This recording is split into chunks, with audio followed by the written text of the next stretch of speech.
नमस्कार साथियों, the nursing academy YouTube channel पर मैं आप सभी का स्वागत करता हूं। दोस्तों, एक नया रिक्रूटमेंट, एक नई वैकेंसी नोटिस के साथ मैं आप लोगों के समक्ष आया हूं। आप देख सकते हैं यहाँ पर उत्तराखंड चिकित्सा सेवा चयन बोर्ड जो कि देहरादून में है, उसके लेटर नंबर 971 दिनांक 29 नवंबर 2023 को नर्सिंग अधिकारी महिला पुरुष परीक्षा 2023 के कुल 1455 पोस्ट पर सीधी भर्ती के चयन हेतु विज्ञापन जारी किया गया है। तो इसमें कई सारे कॉलेज हैं, जैसे आप देख सकते हैं उत्तराखंड चिकित्सा सेवा चयन बोर्ड द्वारा चिकित्सा शिक्षा विभाग उत्तराखंड के राजकीय मेडिकल कॉलेजों एवं स्टेट कैंसर इंस्टीट्यूट हल्द्वानी के समूह ग के अंतर्गत नर्सिंग अधिकारी महिला पुरुष डिप्लोमा धारक डिग्री धारक के कुल 1455 पदों पर सीधी भर्ती के माध्यम से चयन हेतु आवेदन प्रक्रिया मांगे गए हैं। अगर साइट की बात करें, वेबसाइट की, तो ये इनका ऑफिशियल वेबसाइट है।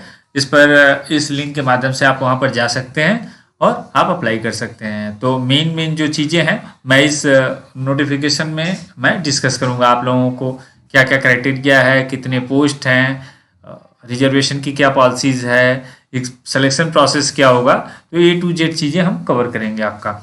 तो आप देख सकते हैं यहाँ विज्ञापन प्रकाशन की तिथि जो है 29 नवंबर 2023 है। ऑनलाइन आवेदन जो आपका स्टार्ट होगा वो 12 दिसंबर 2023 मंगलवार से होगा। ऑनलाइन आवेदन की जो लास्ट डेट है वो 1 जनवरी 2024 सोमवार मीन्स 1 जनवरी 2024 को से शाम 5 बजे तक आप अप्लाई कर सकते हैं। जो आपको ये फीस पे करना है, आवेदन शुल्क जो पे करना है वो net banking, debit card, credit card के माध्यम से आप 1 जनवरी 2024 तक लास्ट डेट तक आप कर सकते हैं। तो ये मेन चीज़ें थी। आइए हम पदों की बात करें तो पद इसमें कई सारे हैं, जैसे नर्सिंग अफसर महिला पुरुष डिप्लोमा धारक डिग्री धारक के पद अलग अलग इन्होंने डिवाइड किया है। तो डिटेल में हम देख लेते हैं। जो नर्सिंग अफसर महिला हैं, डिप्लोमा धारक हैं, उनके लिए उनका जो पोस्ट कोड है 201 है और जो डिग्री धारक है उनका पोस्ट 202 है। तो अलग अलग पोस्ट है। टोटल रिक्तियों की संख्या 797 है। अनुसूचित जाति, अनुसूचित जनजाति, अन्य पिछड़ा वर्ग और आर्थिक EWS के लिए अलग अलग दिए हैं। तो आप देख सकते हैं कि 162 अनुसूचित जाति SC के लिए है, OBC के लिए 119 है, ST के लिए 34 है और EWS के लिए 79 है और UR के लिए 403 वैकेंसीज है। दोस्तों, मैं महिला नर्सिंग अधिकारी की बात कर रहा हूँ जो डिप्लोमा धारक थी। अब डिग्री धारक के लिए क्या है, डिग्री धारक का जो कोड है वो 202 है। जो टोटल पोस्ट है वो 366 है। SC के लिए 69, OBC के लिए 51, ST के लिए 14, EWS के लिए 36 और UR के लिए 196 पोस्ट है। अगर हम पेमेंट की बात करें दोस्तों, तो पेमेंट आपका लेवल 7, चाहे स्टेट गवर्नमेंट का, सेंट्रल गवर्नमेंट का, जो 7 CPC के तहत जो आपका पेमेंट का बेसिक रहेगा 44,900 से 1,42,400 तक है। तो आपका जो इनिशियल जो होगा पेमेंट वो 44,900 रहेगा, प्लस इसके बाद DA मिलेगा और उसके ऊपर अदर अलाउंसेज रहेंगे। आपका बेसिक पेमेंट रहेगा। इसमें जो पुरुष हैं पुरुष नर्सिंग अधिकारी पुरुष डिप्लोमा धारक के लिए कोड है 203। इनकी टोटल बात करें तो 200 पोस्ट है। SC के लिए 40, OBC के लिए 29, ST के लिए 8, EWS के लिए 30 और UR के लिए 103 है। जो पुरुष नर्सिंग अधिकारी हैं उनके जो डिग्री धारक हैं मीन्स जिन्होंने BSc किया है, डिग्री धारक का मतलब जिन्होंने BSc एंड अबव डिग्रियां ली हैं, डिप्लोमा धारक का मतलब जो GNM किए हैं या पोस्ट BSc किए हैं, उनका कोड है 204। तो इसके लिए टोटल पोस्ट है 92, SC के लिए 17, OBC के लिए 12, ST के लिए 3, EWS के लिए 9 और UR के लिए 51। तो टोटल आप देख सकते हैं ये वैकेंसी जो है 1455 जिसकी हमने ऊपर चर्चा की थी और अलग अलग श्रेणियों में ये टोटल इतना है। चलिए आगे हम और बात करते हैं। अब आप देख सकते हैं जो पोस्ट कोड है उसमें जो रिजर्वेशन पॉलिसी है, रिजर्वेशन के तहत क्या कितने % है, इसमें टोटल टेबल में दिया हुआ है जिसको आप देख सकते हैं। इसके नोटिफिकेशन के 2nd पेज पर है। आइए हम बात करते हैं वेतन। हमने आपको बता दिया कि बेसिक आपका 44,900 से 1,42,400 तक रहेगा लेवल 7 के अंतर्गत। पद का जो स्वरूप है, नेचर ऑफ पोस्ट है, वो अराजपत्रित है, नॉन गस्टेड है और अंशदायी पेंशन युक्त है। मीन्स आपको पेंशन जो प्रोविडेंट फंड है, जीपीएफ है, उसका आपको लाभ नहीं मिलेगा। नहीं, अंशदायी पेंशन युक्त है, मतलब एनपीएस के तहत जो आपको प्रक्रिया है उसके तहत आपको मिलेगा। अगर हम शैक्षिक अर्हता की बात करें तो इसके लिए जो अनिवार्य अर्हताएं हैं, अभ्यर्थी के पास आपके पास बीएससी नर्सिंग ऑनर्स होना चाहिए या बीएससी नर्सिंग होना चाहिए या पोस्ट बीएससी होना चाहिए या किसी मान्यता प्राप्त आईएनसी अप्रूव्ड कॉलेज से आपको जीएनएम की डिग्री होनी चाहिए। ये बेसिक आपका अनिवार्य अर्हताएं हैं। दूसरा, आपका पंजीकरण उत्तराखंड नर्सिंग काउंसिल में अनिवार्य रूप से होना चाहिए। तीसरा है, आपको हिंदी का कार्य साधक ज्ञान का मतलब हिंदी का ज्ञान होना चाहिए कि हिंदी में काम कैसे कर सकते हैं। अधिमानी अर्हताएं जो डिजायरेबल आपका क्वालिफिकेशन है उसमें है प्रादेशिक सेना में कम से कम अगर आप प्रदेश स्तर की जो सेना है उसमें 2 वर्ष का आपके पास एक्सपीरियंस है तो उसको प्रायोरिटी दी जाएगी, अथवा एनसीसी में आपके पास बी या सी प्रमाण पत्र हो तो उसको प्रायोरिटी दी जाएगी। इन कैंडिडेट्स को प्रायोरिटी दिया जाएगा। मीन्स रिक्रूटमेंट में आपको एक्स्ट्रा मार्क्स देके आपको वेटेज दिया जाएगा। आइए हम बात करते हैं एज का। एज क्राइटेरिया क्या है?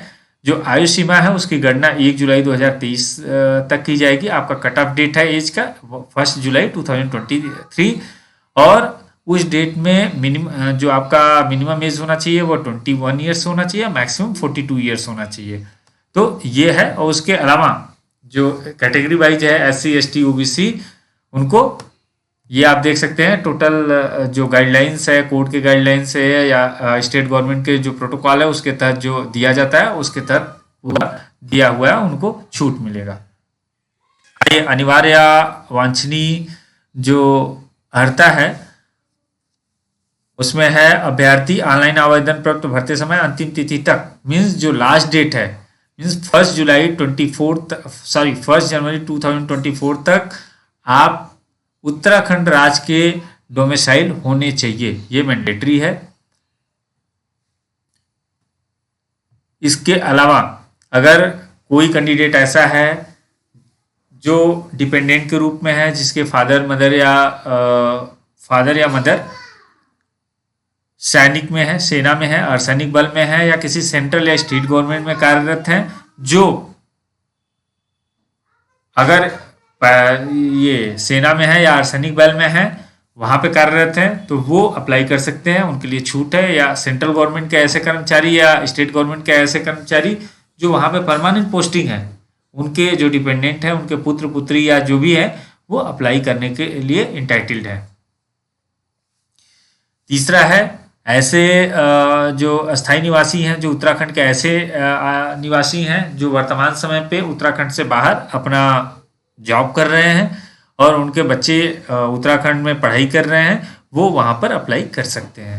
तो ये मेन है क्राइटेरिया जो आपको जानना चाहिए। उसके बाद जो एनओसी का है, नॉन ऑब्जेक्शन सर्टिफिकेट, जो कैंडिडेट्स अभी कहीं स्टेट गवर्नमेंट या सेंट्रल गवर्नमेंट के अंतर्गत कहीं भी सेवाएं दे रहे हैं तो उनको थ्रू प्रॉपर चैनल आपको अनापत्ति प्रमाण पत्र प्रस्तुत करना पड़ेगा। मीन्स आपको अप्लाई करते समय आपको अपने डिपार्टमेंट से, करेंट एम्प्लॉयर से आपको एनओसी लेना है और उसको प्रोड्यूस करना है। आप आरक्षण जो रिजर्वेशन पॉलिसी है उत्तराखंड का, वो रिजर्वेशन पॉलिसी के बारे में इन्होंने टोटल डिटेल्स दिया है जिसको आप देख सकते हैं। आइए हम बात करते हैं। दोस्तों, हमने इसमें इंपॉर्टेंट पॉइंट्स केवल कवर किया है जो आप लोगों के लिए महत्वपूर्ण है। आइए दोस्तों आगे हम देखते हैं राष्ट्रीयता। इसमें 12 नंबर पॉइंट है कि सेवा में जो सीधी भर्ती है उसके लिए आपको भारत का नागरिक होना अनिवार्य है। जो तिब्बती शरणार्थी हैं जो भारत में अस्थायी रूप से बसने के लिए 1 जनवरी 1962 के पहले भारत में स्टेबल हो गए हैं तो वो अप्लाई कर सकते हैं।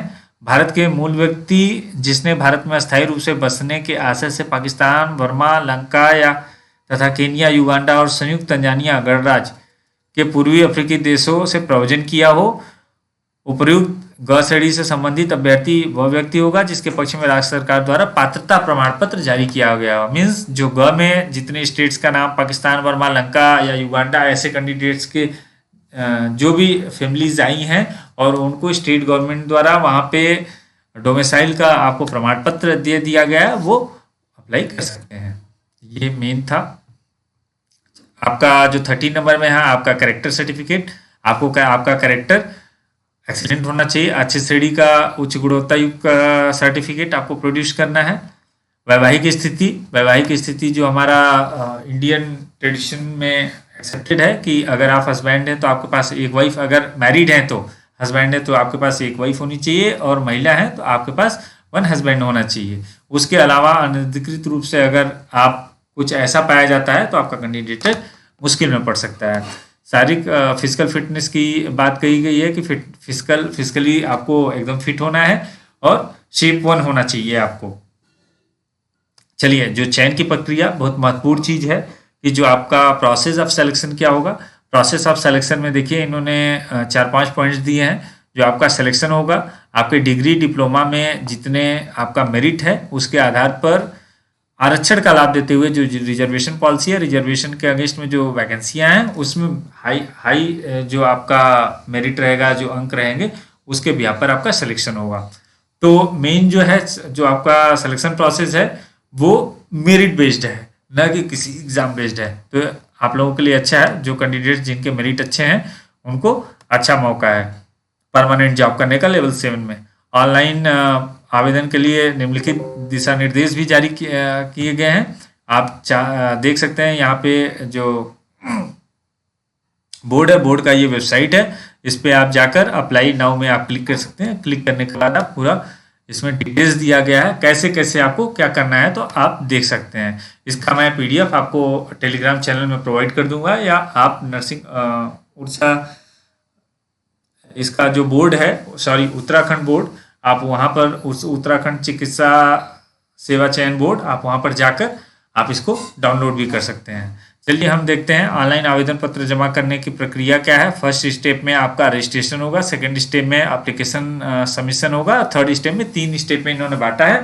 तीनों स्टेप में आपको फुलफिल करना है, और हमेशा fulfil online application form fulfil करते समय हमेशा आपको ध्यान देना है कि जो भी डाटा, जो भी रिक्वायरमेंट आप दे रहे हैं वो सही होना चाहिए। जैसे आपका ये डेट ऑफ बर्थ दे रहे हैं तो डेट ऑफ बर्थ आपका जो हाई स्कूल के सर्टिफिकेट में वही आपको प्रोड्यूस करना है, अन्यथा आप दूसरा देते हैं तो आपका जब सिलेक्शन होगा उस समय डॉक्यूमेंट्स वेरिफिकेशन होगा, उस समय आपको समस्या आ सकता है तरह तरह की।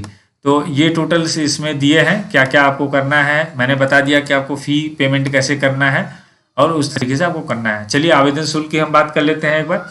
अनारक्षित जो UR कैंडिडेट्स हैं उनके लिए 300 रुपीज़ है, EWS के लिए 150 रुपीज़ है, उत्तराखंड के जो OBC कैंडिडेट्स हैं उनके लिए 300 रुपीज़ है, जो उत्तराखंड के SC हैं उनके लिए 150 है, ST हैं 150 है, और दिव्यांगजन के लिए भी 150 है। मीन्स मैक्सिमम 300 है और मिनिमम जिनको रिजर्वेशन का लाभ मिल रहा है उनको 150 रुपीज़ है।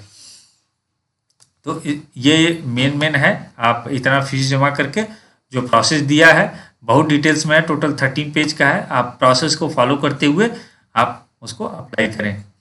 फिर भी अगर आप लोगों को कोई समस्या आता है साथियों, तो आप हमें कमेंट बॉक्स में अपना क्वेरी रेज कर सकते हैं, या हमारे टेलीग्राम चैनल पर आप अपने क्वेरी को लिख सकते हैं। यथासंभव आप लोगों का मदद किया जाएगा। आशा करता हूँ ये मेन पॉइंट्स थे जो हमने आपको बताया इस रिक्रूटमेंट नोटिफिकेशन के तहत जो गाइडलाइंस दिए गए हैं। आशा करता हूँ हमारा वीडियो आप लोगों को पसंद आया होगा। अगर पसंद आया लाइक कीजिए, शेयर कीजिए, सब्सक्राइब कीजिए। बने रहिए हमारे साथ the nursing academy YouTube channel पर। Thank you.